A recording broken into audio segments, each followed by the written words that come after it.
Joseph Mobutu est un jeune journaliste à l'époque où le Congo est encore une colonie belge. Nommé chef d'état-major lors de l'indépendance en 1960, il se révèle un homme de pouvoir habile et rusé. Avec l'aide de la CIA et la complicité de la Belgique, il trahit son père spirituel, le leader nationaliste et premier ministre, Patrice Lumumba, qui est sauvagement assassiné. S'ensuivent 4 années de troubles et une guerre civile que le général Mobutu remporte avec l'appui des puissances occidentales. Un an plus tard, en 1965, lors d'un coup d'État militaire, Mobutu s'autoproclame président, élimine toute velléité d'opposition et instaure un parti unique à sa totale dévotion, le MPR. Le Congo rebaptisé Zaïre traverse la période la plus sombre de son histoire, le moboutisme est érigé en religion d'État et le culte de la personnalité atteint son paroxysme.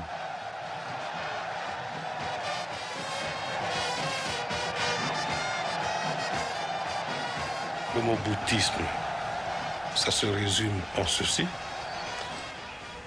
Les enseignements, la pensée et l'action du président fondateur du MPR.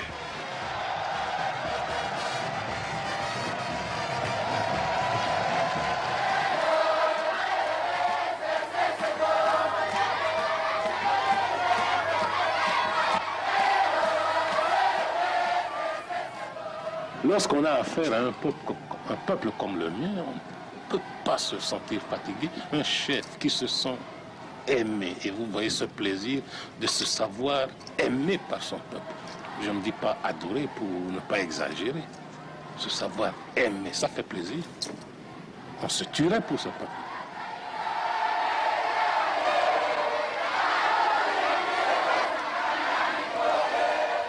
À partir de ce moment-là, toutes les forces qui avaient tendance à s'agiter ou à essayer de réclamer contre le pouvoir étaient matées. C'était le triomphe. En 1970, c'était le grand triomphe de Mobutu. Il était le maître après Dieu, l'unique propriétaire du pays, l'unique propriétaire des richesses du pays, l'unique propriétaire des vies de tous les gens qui étaient dans le pays. C'était la dictature à l'état pur.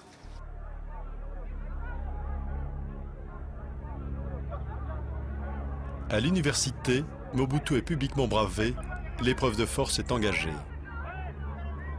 Les militaires tirent à bout portant et emportent les corps. Personne ne saura jamais combien de morts il y eut, où et comment les étudiants furent enterrés.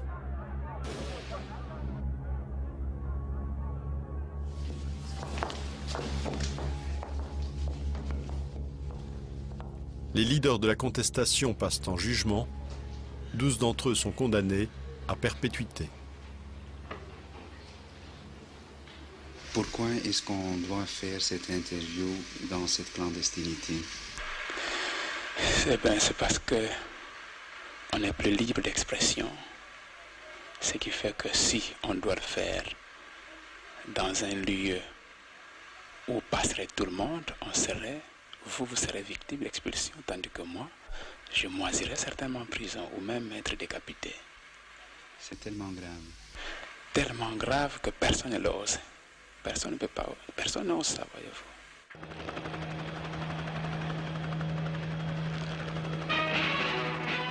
2 ans plus tard, les étudiants récidivent.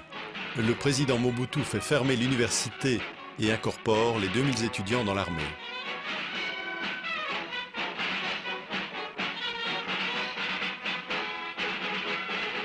Loin des auditoires, ces nouvelles recrues apprennent à obéir et à se taire, à défiler et à ramper.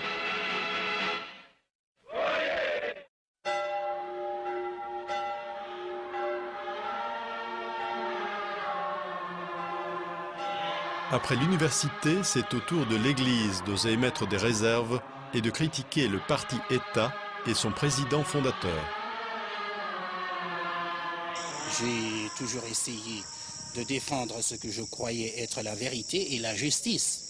Ça, je l'ai toujours fait depuis l'indépendance jusqu'à aujourd'hui, répondant à cela, à ma mission, n'est-ce pas, qui est de défendre les faibles, défendre les pauvres. J'ai toujours prêché la vérité et la justice. Et vous n'entendez pas que les responsables de l'Église se mêlent de la politique? Il n'en est pas question, c'est inadmissible, inacceptable. Si ça se fait en Belgique, si les curés se mêlent de la politique chez vous, tant mieux, mais ici, chez moi, pas question. On ne peut pas mélanger les deux choses. Même le Christ lui-même était formel. À Dieu ce qui est à Dieu, à César ce qui est à César. Monseigneur Maloula, peu de temps après, est envoyé en exil auprès du Saint-Siège à Rome.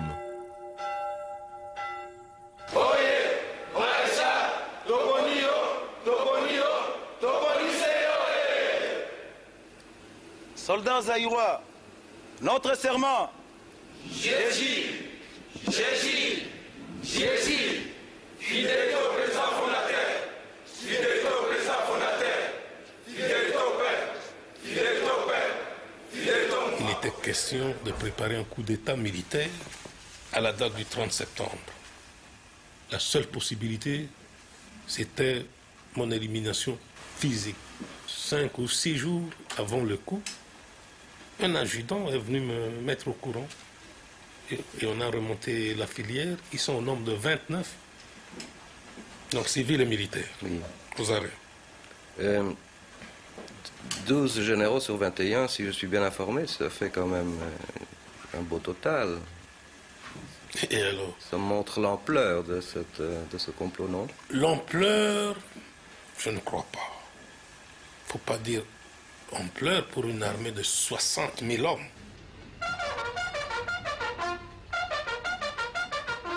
Alignement. Gardez-vous. Major des forces armées zaïroises coupables de trahison, de complots militaires et de manifestations et réunions publiques sans autorisation, les condamne en conséquence aux peines suivantes.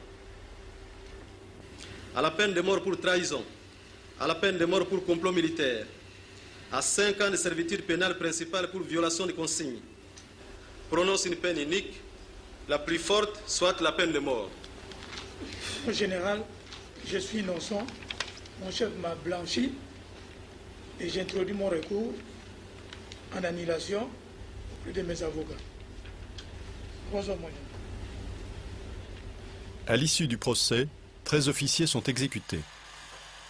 Suis à vous. Il y a quelques années, lors du procès de la Pentecôte, comme on l'a appelé, vous m'avez dit, dans une interview que j'ai eue avec vous, il fallait poser un exemple. Je suis le chef du compte fait. Il fallait poser un exemple. Est-ce la même motivation qui est à la base des condamnations, des exécutions du procès le plus récent? Vous avez toujours cette idée-là. C'est cette idée-là que vous partez. Je ne sais pas. Mais je dois vous dire tout de suite là que des situations de ce genre seront toujours, mais sans pitié, mais avec rigueur réprimée. Ça, c'est moi qui vous le dis. Et je le dis même brutalement. Plus de clémence, comme vous l'avez savé. Parce que nous savons d'où ça vient. Voilà. Sur le plan intérieur, si au Zaïre de Mobutu, il y a une chose qui marche, c'est au moins les services de sécurité. Et ça, c'est vrai, c'est une machine, c'est un appareil qui fonctionnait parfaitement et qui, par conséquent, qui tenait les gens. J'avais effectué plusieurs missions secrètes de régime de Mobutu. Et plus particulièrement sur ce lieu où je suis actuellement, comme ici par exemple. Et j'atterrissais sur des missions qui me concernent directement. J'atterrissais ici pour le transport des prisonniers qui étaient assassinés. Et d'habitude, ces prisonniers venaient de ce côté. Le bâtiment que vous voyez là-bas, grillé, des endroits où les cadavres étaient gardés. Ceux qui voyaient à l'époque les hélicoptères sillonner le fleuve dans la nuit D'autres croyaient que c'était une surveillance nocturne de notre frontière avec le Congo. Ce n'était pas le cas, c'était exactement les largages des cadavres humains, des personnes exécutées par les services secrets de Mobutu. Et après chaque vol de largage des cadavres humains, dans la nuit, les gardes du corps de Mobutu, ces agents de sécurité, nettoyaient l'hélicoptère complètement pour éviter les moindres traces du sang qui pouvait couler sous les bâches, parce que les cadavres étaient emballés dans des bâches. J'ai su tout cela, mais nous ne pouvions pas parler, au risque de mourir. Au risque de mourir. Parce que bon, il assassinait, hein, aussi facilement qu'on écrase un insecte. Donc nous avions besoin de vie, nous avions besoin de vivre. Tu vas parler aussi Congolo? Non, tu n'aimes pas les journalistes. Qu'est-ce qu'ils font les journalistes? Ils font des photos. Ils écrivent aussi. Hein? Parfois méchamment, contre papa. Hein? Voilà. Il sait au moins que vous écrivez de temps en temps des méchancetés contre son papa. Hein, Congolo?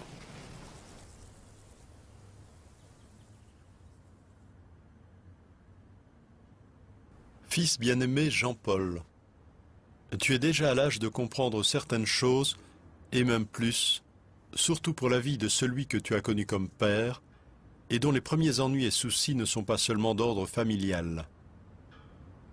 Tu peux reconnaître et distinguer des personnes qui s'acharnent à la disparition de notre clan, et surtout de cette œuvre que je compte laisser à travers l'histoire, autour de notre nom, ton nom. Sache qu'ici-bas, au niveau où nous sommes arrivés, nous avons beaucoup plus d'ennemis que d'amis. Même ceux en qui j'avais confiance et qui sont même proches de la famille nous trahissent soit directement, soit indirectement dans tous leurs agissements. Toute la haine dont des milliers de personnes nous portent, ils en sont en grande partie les générateurs. Et ce qui se lit sur le visage n'est pas toujours le reflet de ce qui se passe dans le cœur. Sans toutefois oublier que le danger nous guette, je compte sur toi pour surmonter les événements avec calme. Réconforte mamie et la famille. Je t'appellerai demain dans la soirée. Courage, papa.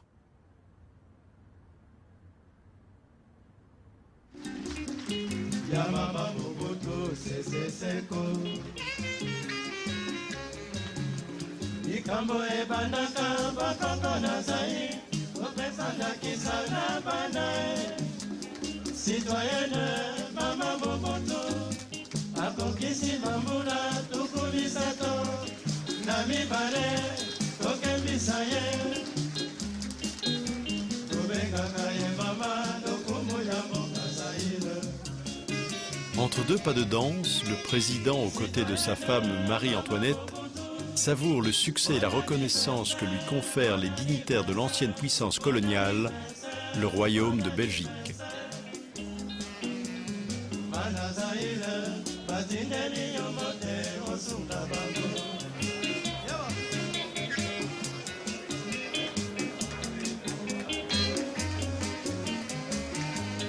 Mama Mobutu, Marie-Antoinette's first wife, they were married, I believe, when she was 14 and he was 16. She was extremely influential. She was a very strong woman. Sometimes when I was seated with him and he had done something that which she did not approve, she would storm into the room and begin to let him know in no uncertain terms that she was unhappy with his decision.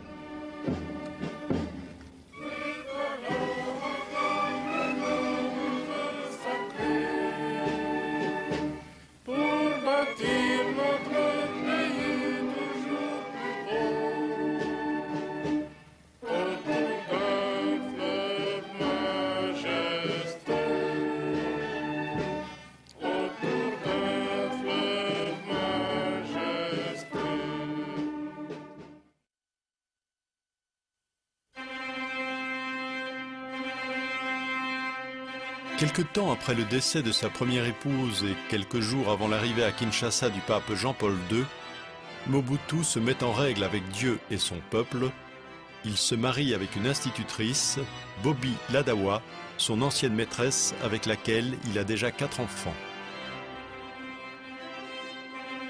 La deuxième femme, vous savez, c'était un deuxième bureau, comme on dit ici. C'était la concubine, la maîtresse, comme vous dites chez vous.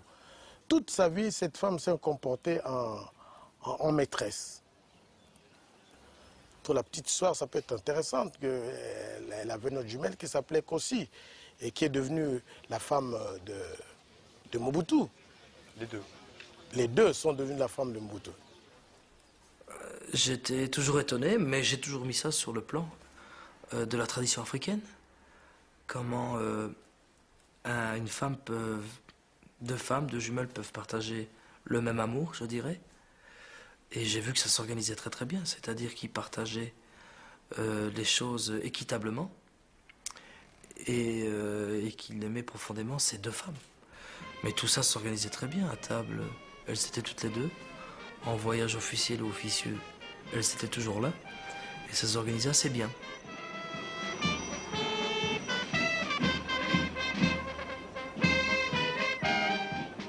Il a eu un rapport avec les femmes qui étaient des rapports intimement complices. Et toute sa vie a recherché de manière presque forcée, presque, comment dire, presque orgiaque, la présence des femmes. Je connais beaucoup de choses sur le plan de la sexualité du président Mobutu, mais il aimait beaucoup les femmes. Un peu comme tout le monde, hein, mais il allait plus loin que cela. On peut aimer les femmes, mais il allait plus loin que ça. Donc, et ce qui est plus grave ici, je politise l'affaire, c'est que il est allé pratiquement avec toutes les femmes de ses collaborateurs. C'est grave. Et moi-même, j'étais ambassadeur à Paris. Il a fait la cour incroyable à mon épouse. J'ai vu, nous étions au restaurant, il s'arrangeait toujours pour que mon épouse soit dans son environnement immédiat. Il la prenait, moi je voyais, mais je faisais semblant de ne pas voir. C'est gênant. Il a beaucoup utilisé les femmes, notamment les femmes des autres, pour affaiblir leur mari et donc devenir plus puissant. Ah oui, bien sûr, bien sûr. Comment? Il prenait la femme d'autrui, bien sûr. Il prenait la femme d'autrui, il affaiblissait le voisin, et surtout les voisins qui lui faisaient ombrage. Et il devenait plus fort. Mais quand tu prends la femme du voisin, tu sais tout du voisin. Vous savez, un homme qui sait que son épouse a été avec le chef est diminué. Diminué totalement. Le faisait-il pour savoir tout ce que ses collaborateurs faisaient? En le sachant par le biais des épouses? C'est possible. C'est possible. Pour asseoir son pouvoir, pour tout savoir. Vous savez, le président était un adepte extraordinaire de l'information. Il voulait tout savoir. Premier travailleur du pays, Mobutu Sese Seko dirige un Zaïre riche de ses minerais, or, diamants, cobalt, et surtout le cuivre de l'ancienne union minière coloniale, rebaptisée Gécamine. Le président, enivré par une telle puissance économique qui enrichit les caisses de l'État, voit son pouvoir renforcé.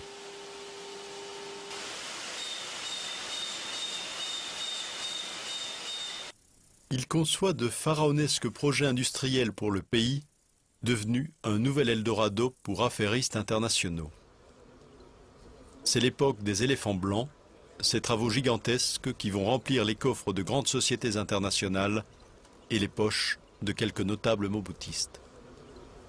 Il a la chance d'avoir un cours du cuivre extrêmement haut, de sorte que toutes les difficultés possibles peuvent être réglées par cet argent de l'État qui coule à flot.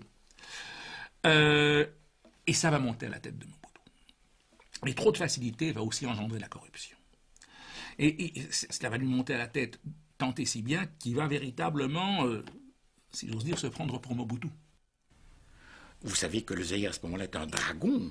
un dragon qui se compare au dragon de l'Est asiatique. Un taux de croissance extraordinaire de 7,5% par an à partir de 1967, un taux de progression industrielle de 12,5%. Donc c'est l'apogée. C'est un symbole. J'ai vécu ces années-là, des années de folie. Tout était permis. On pensait qu'avec la hausse du cuivre, du cobalt, tout était permis. Et ça, c'est le bruit. C'est là, le déclin a commencé exactement à cette époque-là.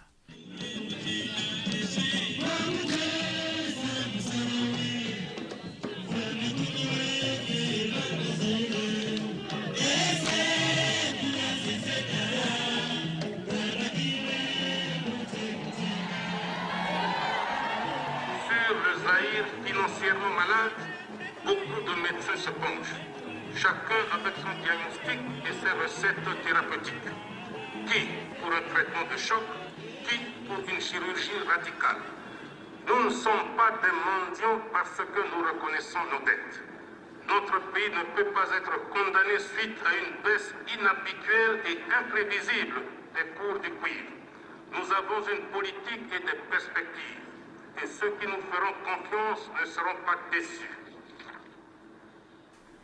Au moment où Mobutu est justement sur sa lancée de plus en plus autoritaire et d'idées de grandeur de plus en plus affirmées, que les choses vont devenir de plus en plus difficiles et que l'État va être de moins en moins bien géré. La tête va lui tourner, le cou va lui gonfler, et il va, à ce moment-là, s'engager dans un cycle de mauvaises décisions. Bon, et leur tournant à cet égard-là, essentiel, c'est la fameuse zaïrianisation. La zaïrianisation, qu'est-ce à dire? Lorsque j'ai dit zaïrianisons, c'était quoi? Je concevais mal qu'un étranger, belge, français, hongrois, viennent s'installer ici pour revendre aux Zaïrois la bière qui sort des brasseries de Kinshasa et gagner de l'argent là-dessus, vivre là-dessus. Vous êtes chef d'une entreprise. À 8 heures du matin se présente un général, un colonel ou un courtisan quelconque de sa cour qui vous dit « Monsieur, remettez-moi les clés de vos bureaux, remettez-moi vos comptes en banque, remettez-moi vos véhicules, remettez-moi tout ce que vous avez et allez vous faire pendre. » Les favoris du régime recevaient des entreprises. Et ces entreprises, mon Dieu, ils ne les géraient pas toujours, ils se contentaient souvent de les écrémer. Les voitures de l'entreprise devenaient leurs voitures, la trésorerie de l'entreprise devenait leur trésorerie, et donc ça a donné un coup de force à la corruption considérable, cette zaïrisation. Ah, oui, mais ce n'est pas un mal propre à la République du Zaïre ou aux seuls Zaïrois. C'est un mal qu'on trouve partout, dans n'importe quel pays au monde, même chez vous. Qui nous a appris la corruption? Je crois que c'est vous autres. Je vous parle ici franchement. Ce n'est pas un mal, une nouvelle invention du Zaïre. Donc, c'est de l'importation. Pourquoi nous combattons ce mal d'importation? Cet exercice d'autocritique lui plaisait dans la mesure où ça lui donnait une sorte de crédibilité au niveau de l'opinion nationale et même au niveau de l'opinion internationale. Mais il faisait tout pour que ça ne soit pas suivi des faits. C'est ça le problème. J'ai mis surtout l'accent sur les valeurs morales qui commencent à faire défaut dans notre société. Le Zaïrois est un peuple déiste et puis qui a commencé depuis quelques années à abandonner ses valeurs morales, spirituelles et puis à aimer de plus en plus l'argent, des richesses et puis certains facteurs extérieurs de richesse et puis le m'as-tu vu. C'est l'ensemble de tout ce comportement, de cette attitude que j'ai dénoncé. D'abord, c'était sa tribu et puis sa famille. Tout ça, ce sont les étapes qu'il a connues. Une cour d'abord diversifiée, une cour régionale, une cour ethnique, une cour tribale, etc. Et puis familiale. Quels étaient les privilèges et les habitudes de cette cour? L'argent, le commerce, l'argent, le diamant, l'or, l'argent. Oh oui, j'étais là pour l'argent, j'étais là pour l'argent. Je faisais tout pour que Mobutu demeure éternel, hein? Absolument. Ah, moi aussi, à l'époque, hein, je n'étais pas dans la cour, je n'étais pas de la cour aussi, mais je faisais tout pour qu'il demeure éternel. In fact, a word was coined, a kleptocracy, a Greek word which means a government by theft, coined, I think, uniquely for Zaire. The corruption there was from top to bottom, from top to bottom. Quand il avait besoin d'argent, il demandait au Premier ministre « Donnez-moi 1 million ». Le Premier ministre disait au gouverneur de la Banque centrale, le président demandait 2 millions, le gouverneur de la Banque centrale sortait 3 millions. Voilà. Lui, il n'avait reçu qu'1 million. Le Premier ministre recevait 1 million aussi, le gouverneur 1 million. En demandant 1 million, 3 sortaient de la banque.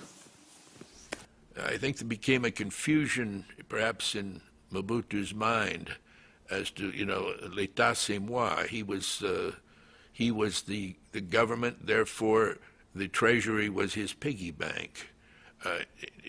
He could, again, we go back to the tribal chieftain. It's my impression that tribal chieftain always had the best hut or the best home in the village. They had the most wives, they had the most chickens or the most goats.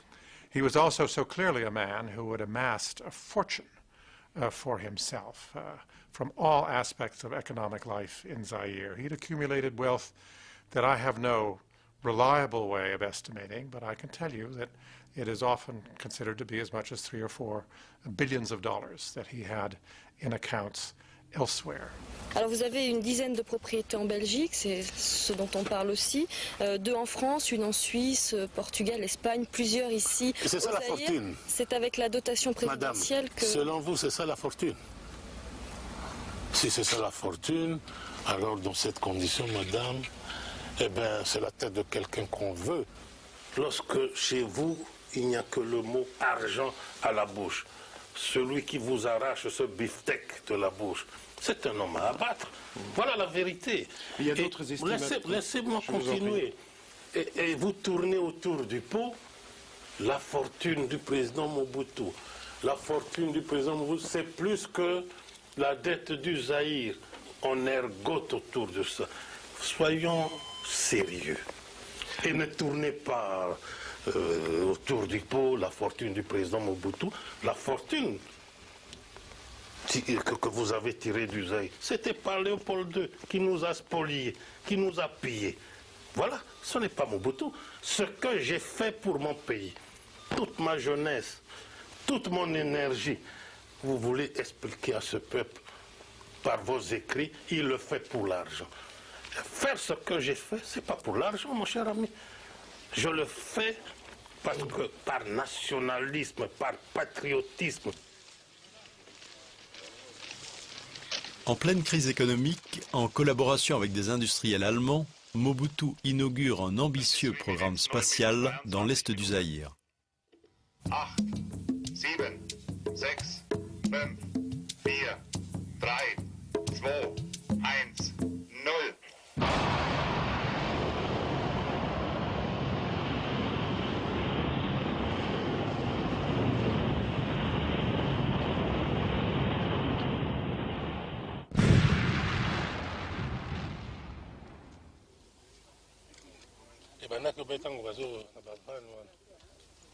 Bon, c'est ton résultat quand même. Hein.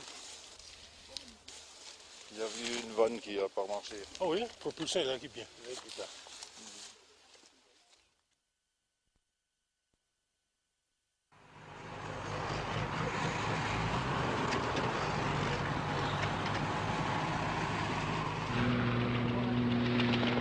Des opposants zaïrois en exil attaquent le sud du territoire à partir d'un pays voisin. Sérieusement ébranlé, le commandant suprême des forces armées zaïroises descend sur le terrain des opérations. Il vient galvaniser ses troupes et jouer aux héros des grandes guerres devant les caméras de la télévision. Il n'a jamais été un chef militaire dans le sens du terme que nous donnons en Occident. D'abord, il n'en avait pas reçu la formation. Il a reçu comme formation gradé comptable dactylographe. Donc, il n'a jamais eu un cours ni de tactique, encore moins de stratégie. Chaque fois qu'à la tête de ses forces, il a voulu réduire une rébellion, une mutinerie un peu organisée, chaque fois il s'est fait battre à plat de couture. Et chaque fois il a dû faire appel à des conseillers extérieurs. Donc il n'avait, sur le plan militaire, absolument aucune compétence. Mais de nouveau, comme chef africain, il avait indiscutablement du courage. Il était sportif et courageux, mais n'était pas capable de diriger une armée. Officiellement, pour protéger la population européenne, la Légion étrangère saute sur Kolwezi. À nouveau, le régime et le président Mobutu sont sauvés de justesse. Mobutu, pour éviter la défaite totale, avait été obligé de tuer, de faire massacrer les Français, leurs épouses et leurs enfants qui étaient à Kolwezi, pour obliger Giscard à intervenir. Et Giscard est tombé dans les panneaux, il est intervenu, il ne pouvait pas faire autrement, les pauvres. Et Mobutu a été sauvé grâce à cela. France, oyez! Giscard, oyez! Zaïre, oyez! Amitié France-Zaïre, oyez! Je vous remercie.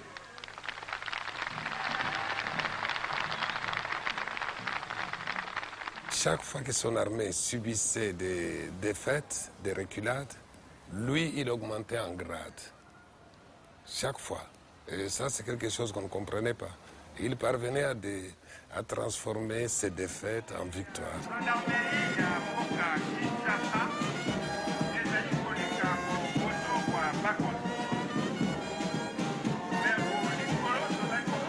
Président de la République, président fondateur du parti, commandant suprême des armées, magistrat suprême, les titres officiels de Mobutu s'accumulent mais ne le satisfont pas. Il rêve d'être président à vie, ou mieux, roi du Zaïre. Mais prudent, le général de corps d'armée Mobutu, qui a remporté 3 victoires extérieures sur l'ennemi, se fait désigner maréchal du Zaïre par la hiérarchie militaire. Selon une tradition bien établie, un chef militaire qui est fait maréchal se doit de choisir une devise. C'est ce que j'ai fait. Et j'ai voulu rester dans la ligne du mouvement populaire de la Révolution. Voici ma devise. Toujours servir.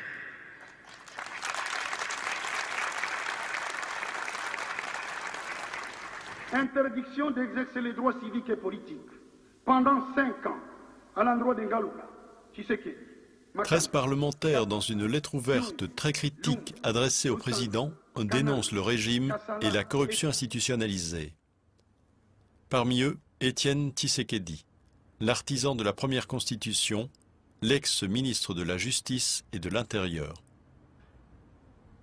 Tout Zaïrois, de par sa naissance, est membre d'un père.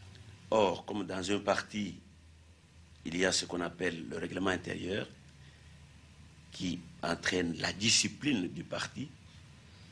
Donc, vous voyez, dans un parti où l'on n'a pas adhéré librement, et dès qu'on y applique la discipline du parti, qui normalement ne peut se comprendre que dans un parti où l'on a adhéré librement, vous voyez que tout de suite, ça donne lieu à énormément d'abus.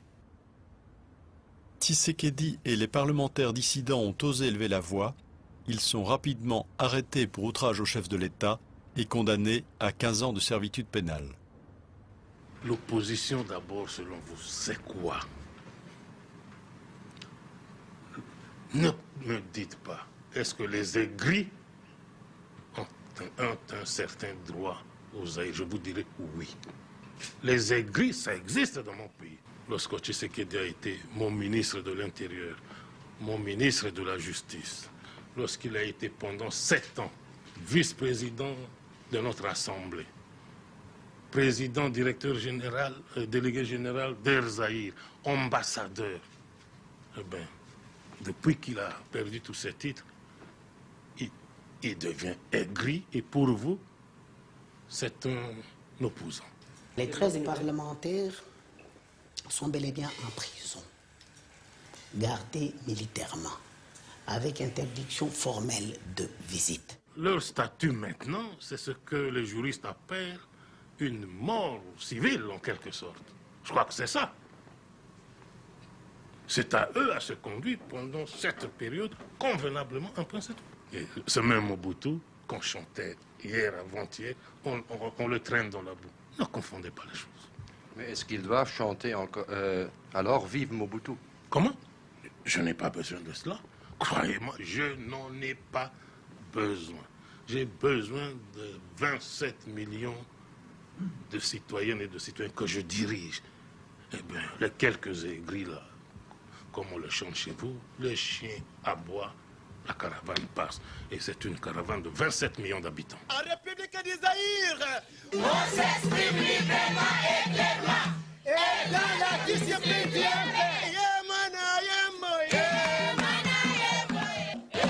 fidélité, oh fidélité, maman, à Mobutu.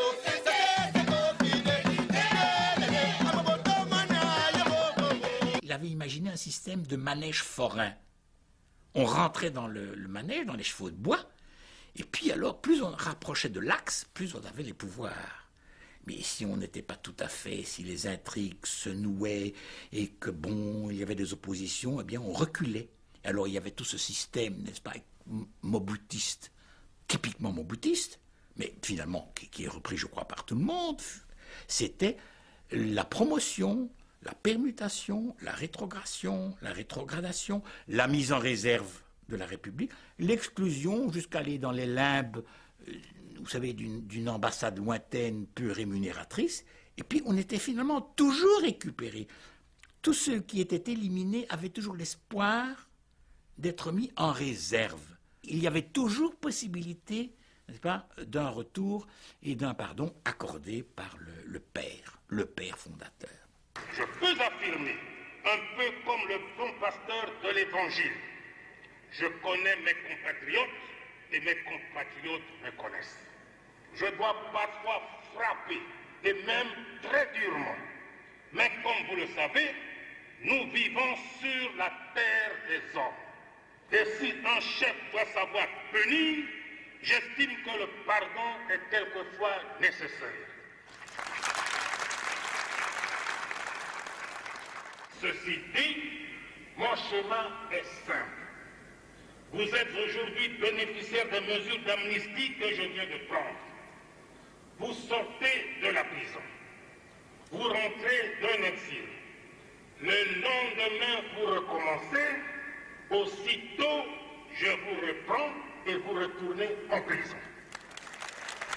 Nous refusons cette offre d'amnistie pour des raisons objectives.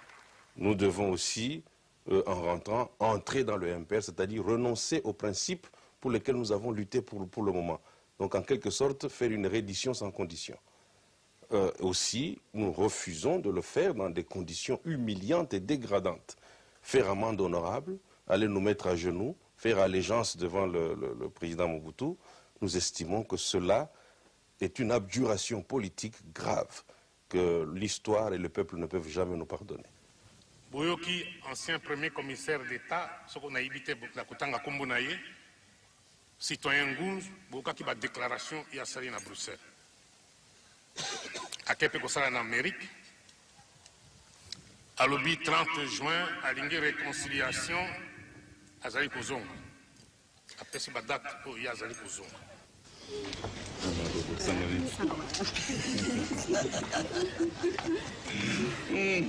BV, la réconciliation nationale réalisée, je suis prêt à donner ma contribution sans réserve.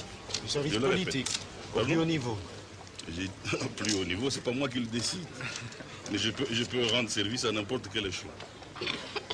Ça veut dire que vous reniez tout ce que vous avez écrit ces dernières années sur le régime?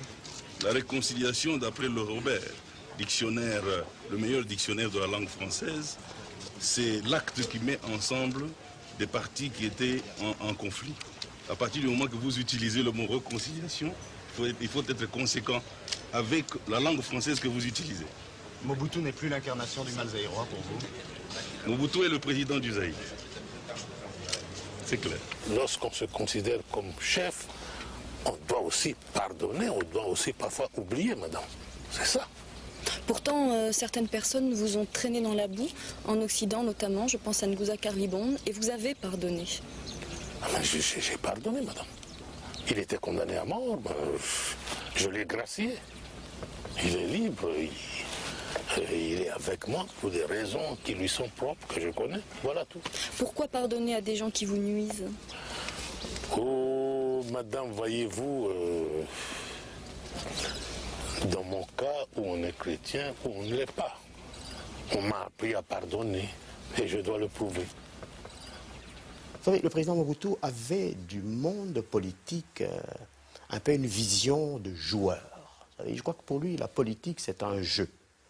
Et j'ai cru aussi, j'ai appris aussi qu'il était lui-même un grand joueur de dames. Il paraît qu'il était très fort quand il jouait aux dames.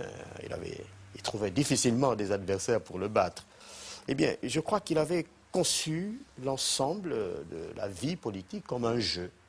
Et que lui, c'était le grand joueur. Et que les acteurs étaient des pions. C'est vrai qu'il lui appartenait de déplacer en fonction de ses jeux, de ses intérêts, de ses stratégies.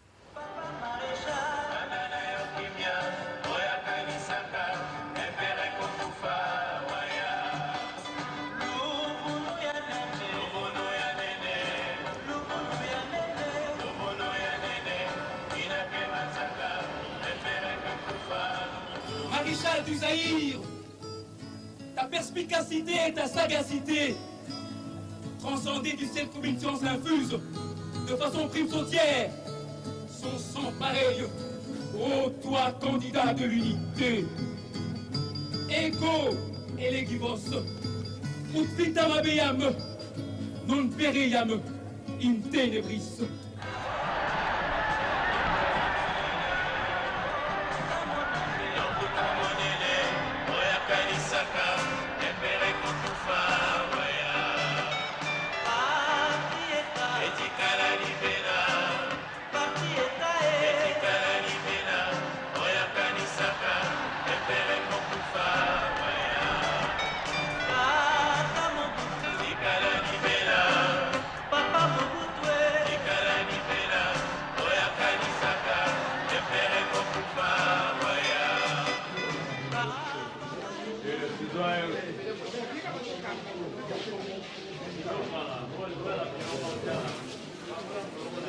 Comme tous les 7 ans, Mobutu, seul candidat, se présente aux élections. Les électeurs ont le choix entre 2 bulletins, un bulletin vert pour l'unité et la paix, un bulletin rouge pour le changement et le désordre.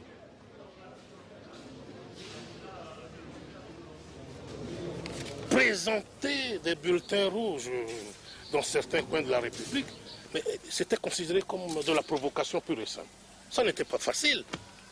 Et il faut le comprendre et le retenir la chose. Ça n'était pas facile de faire admettre à certains citoyens de la République du Zaïre que élection signifie 2 bulletins. Et bien, les gens qui chantaient, qui dansaient, disaient ben, nous allons vous voter à 500%. Ailleurs, on disait à 1000%. Vous voyez, considérons ça comme un excès de zèle et n'allons pas au-delà. Voilà tout. Il ne s'est jamais donné le titre de roi ou d'empereur. Mais il était trop malin pour le faire, mais il a substitué cela par d'autres formes de pouvoir qui étaient analogues. Le fait de se proclamer le seul maréchal du Zaïre, mais ça pouvait dire tout. Le seul de ne pas le dire, mais d'être président à vie en fait. Mais c'est ça le félin. Il n'a jamais dit, ça ne se trouve nulle part dans le texte, mais il l'a vécu. Il l'a vécu comme si le peuple lui donnait cela en cadeau. C'est le roi nègre.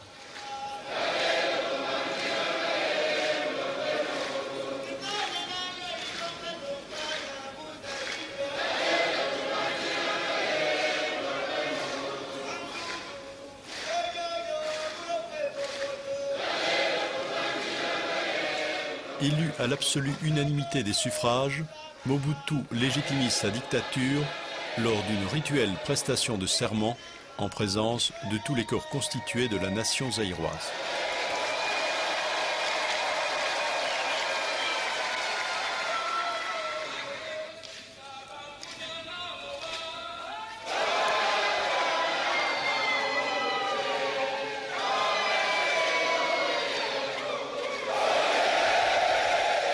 Moi, Mobutu Sese Seko Kukumbwendu Wazabanga, élu président du mouvement populaire de la Révolution et de droit président de la République, je jure d'observer la Constitution et les lois de la République du Zaïre.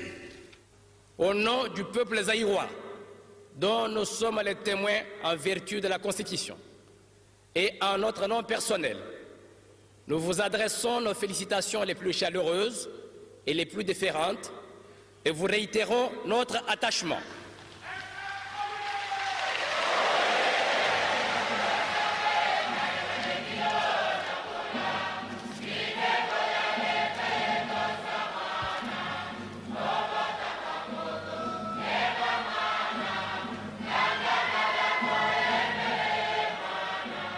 Avoir toutes ces expressions de joie chez les filles et les fils du Zaïre, toutes ces marques d'amour et d'estime envers leur chef, à observer ce climat de paix dans lequel ils vivent, je me pose la question, que dois-je faire qui puisse davantage faire plaisir à ce peuple?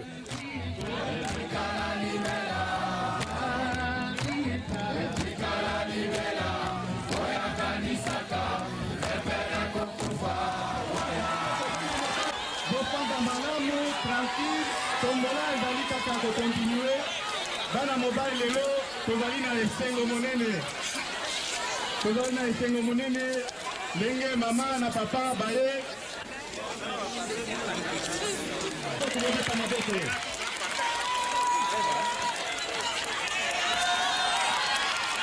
apesi mbote na remerciement na mama présidente azi yamana nous avons fait l'école primaire de Sambia, à Outi, pour gagner. La maman.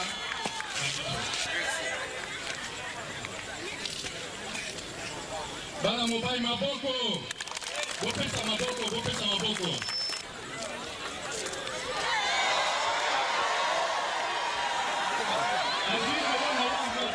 Sikoyo, batata bamama bandeko, biso paso totala na ngambo ya cité. Bakopeta moto wana o boyebi mbula na mbula 84 ezalaki 87 ezalaki